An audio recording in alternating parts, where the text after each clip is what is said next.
greatest of all time conversation wouldn't have been there if he would still be fighting, which shouldn't make a difference. That shouldn't be a part of it. Who you beat, how you beat them, and were they in their prime. And none of that has to do with Khabib announcing a retirement. I think that Jon Jones is the GOAT.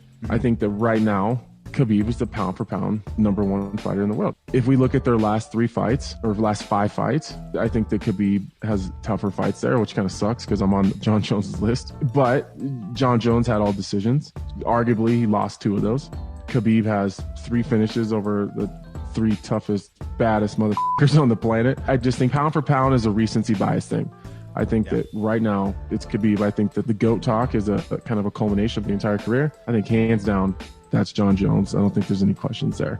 I get why Jon's mad. I absolutely get why he's mad. Khabib asked for the pound for pound ranking. That's what he wanted. Jon is making an argument for the greatest of all time. They're talking about 2 completely different things, and I don't think Jon looks at, he just wants the #1 everything. Again, Jon Jones' ego won't allow him to step back and say, all right, well, maybe recently Khabib has done the heavier lifting and looked better and gotten the finishes. And I just think Jon Jones is arguing the wrong thing. I don't think anyone's disagreeing for the most part as far as the masses go that he's probably the greatest of all time. And Jon even said that. He was like, this recency bias thing is just crazy. That's exactly what the pound for pound rankings are, idiot. Like, it is a recent thing. Like, greatest of all time is a culmination of your entire career as a whole. Look at it from the outside and who had the tougher schedule, who had the most finishes, who beat the tougher guys in their prime. And that's Jon Jones. But I think right now, the pound for pound #1 ranked guy should be Khabib.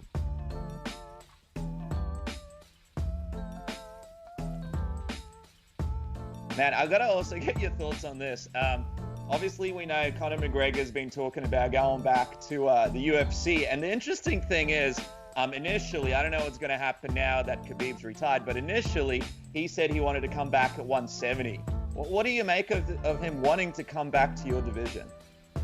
I don't know what to make of it. You know, he's just looking for these easy fights with little midgets, but then he wants to fight these little featherweights and fight them at 170. You know, he doesn't want to fight the real men of the division. He doesn't want to fight yours truly, the #1 welterweight in the world, Colby Covington. He's looking for easy fights with featherweights, with little midgets, you know, to fight in my weight class. So, you know, I don't make anything of it. He's not here to fight for the belt. He's not going to be fighting for a belt anytime soon or ever again. You know, he's lost his motivation. He got all that money. You know, he's not the same fighter he was before. I mean, he can't even knock an old man off a stool, a bar stool. That's just embarrassing in itself. So, you know, I don't see much from Conor McGregor offering in the welterweight division. Because, I mean, because his last fight was against Cowboy Cerrone, but realistically, because a lot of people have sort of been theorizing this, how do you think he would go against yourself or any of the top guys in the welterweight division? What would that fight look like? I mean, it would look like, you know, a big brother playing with his little brother who's like 15 years younger than him, you know, just completely getting bullied, held on the ground, getting noogies, you know, getting spankings, and him not doing everybody, just hold his hands down and touch his temple and just mess with him, and he wouldn't be able to do anything. He'd be a defenseless little kitty. So, you know, I don't make much of it. You know, he's a little midget leprechaun. You know, he's got nothing to offer for welterweights.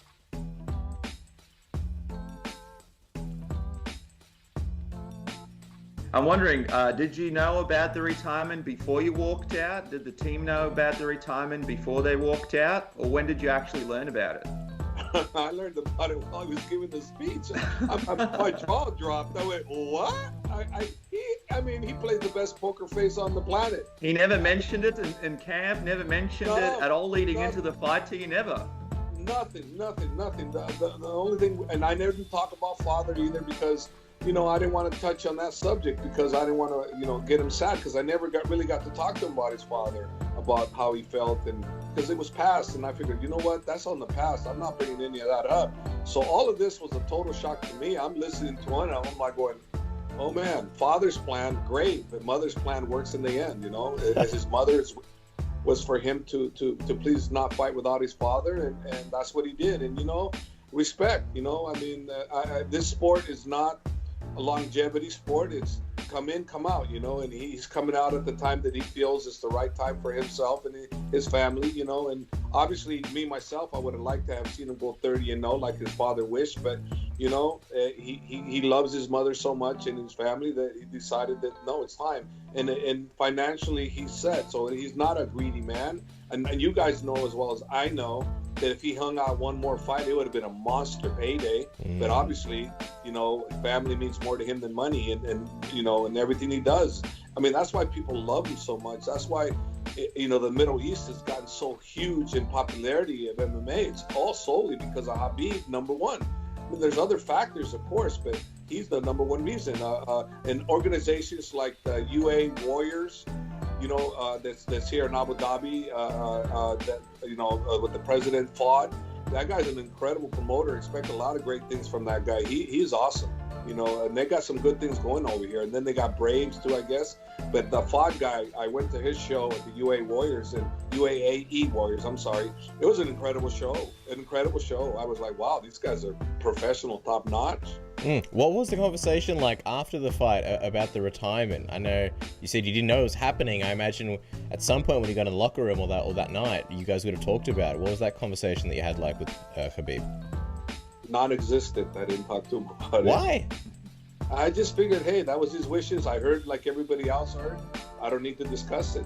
To me, it was like, hey, it was mother's plan, you know, and his mother wanted him to retire, and he promised her, and a promise is a promise. You know, and I just look, hey, there's no need for me to go on that. If he discusses it with me, no problem. We'll talk about it, and I'll give him my opinion. But, you know, his decision was made, and I stand by his decision. And if he ever changes his mind, he'll talk to me, or he won't talk to me. But I'll stand by that decision. But right now, I'll never discuss why'd you retire. No, I heard it like you guys did. So it's done. You know, now it's time to focus on the new crop of guys he has and my guys that I have. I mean, we have a lot of people that are hungry. We have a lot of people that want the opportunities, and Khabib is going to do his best to give them those opportunities, as well as me.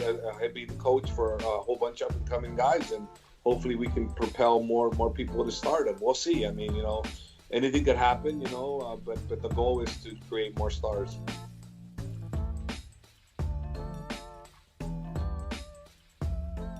What do you think about the heavyweight division? That's another one that's a little bit up in flux right now. With we know Stipe is obviously the champion, but is Jon going to go up and fight Stipe? Is Francis Ngannou going to get the chance? What do you make of the heavyweight division? What's the fight to make there? And how do you see your old division kind of playing here? Yeah, well, I think Francis has earned the shot. Now, I'll be honest, I'm a little biased. Obviously, he's training with us. He's come a long way, training at Extreme Couture. Yeah. That bias set aside, I think he's earned that shot.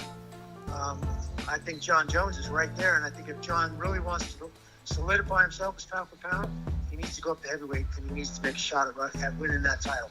And then that erases any argument that anybody could have. He's a 2-division champ. He's been dominant in the light heavyweight division for a long time now. I think that's something that Jones needs to look at and really solidify his legacy in the sport by going up and winning the heavyweight division and showing just how technically proficient and athletic he is. I think Francis and Jon is just about, if not the best fight you could make in the whole sport, right? That's a whole lot of athleticism in one cage. Holy crap. I think a lot of people would pay for that one. Yeah, no doubt about it. All right, I don't want to freeze you to death, Randy. Thank you. That little monkey wrench. Right. Yeah, he's pretty good himself. For either one of those guys, it's going to be a match. You better strap your boots on tight for that one. It's going to be a good one.